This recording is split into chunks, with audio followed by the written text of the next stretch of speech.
अस्सलाम वालेकुम नाज़रीन, मैं हूं अब्दुल अजीम। 7H न्यूज़ में आपका इस्तकबाल है।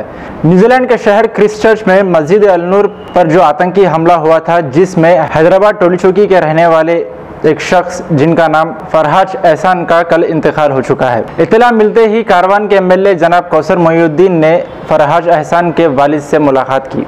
आइए देखते हैं सैयद अहमद की ये रिपोर्ट।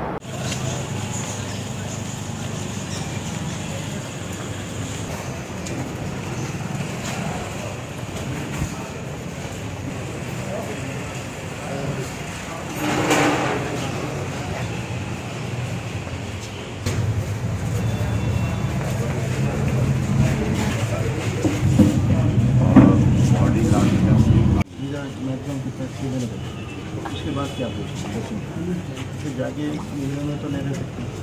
तो ये सब फरमा ये पूरे योजना हम सोच रहे थे क्या करना है, आपकी राय सबकी राय।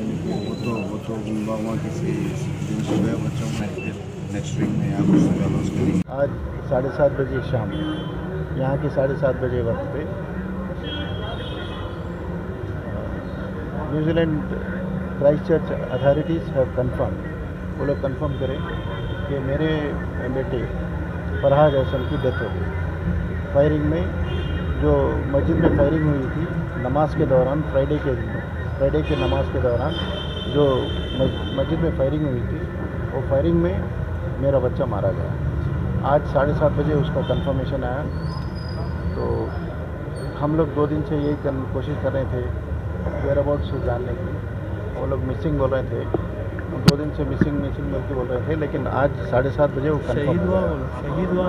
मेरा बेटा जिसने नमाज के लिए जाके मस्जिद में बावजू शहीद हो गया, अल्लाह के रास्ते में शहीद हो गया। इसके यहाँ पर उनकी बॉडी लेके आ रहे हैं। अभी वो डिसीजन नहीं लिए, अभी सोच के उसने डिसीजन लेना है, ये बॉडी लाना है या ना तो हम लोग खुद वहाँ पे जाके उसमें उनकी तदफीन करना है, ये अभी डिसीजन नहीं है। तो जो फॉर्मेलिटीज़ रहते, जो प्रॉब्लम्स रहते बॉडी को यहाँ पे लाने का, वो प्रॉब्लम्स डिटेल्स में बोले हो। और चूँकि उसके बाद भी तदफीन के बाद भी बहुत सारे फॉर्मेलिटीज़ कंप्लीट करने के रहते, क्योंकि मेरा बेटा वहाँ का सिटीज़न था, तो बहुत सारे फॉर्मेलिटीज़ वहाँ पे कंप्लीट करने के रहते।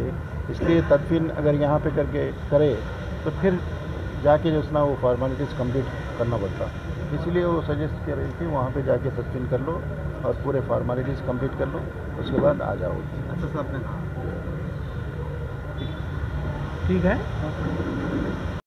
मुबारक रिश्ते, रिश्ता आपका, कोशिश हमारी। मुबारक रिश्ते ने हजारों रिश्तों को अंजाम दिया है। डॉक्टर, इंजीनियर, NRI और म्यारी रिश्तों के लिए राब्ता करिए। मुबारक रिश्ते, टोली चौकी, गहना ब्राइडल स्टोर के ऊपर। फोन 8121 100 900।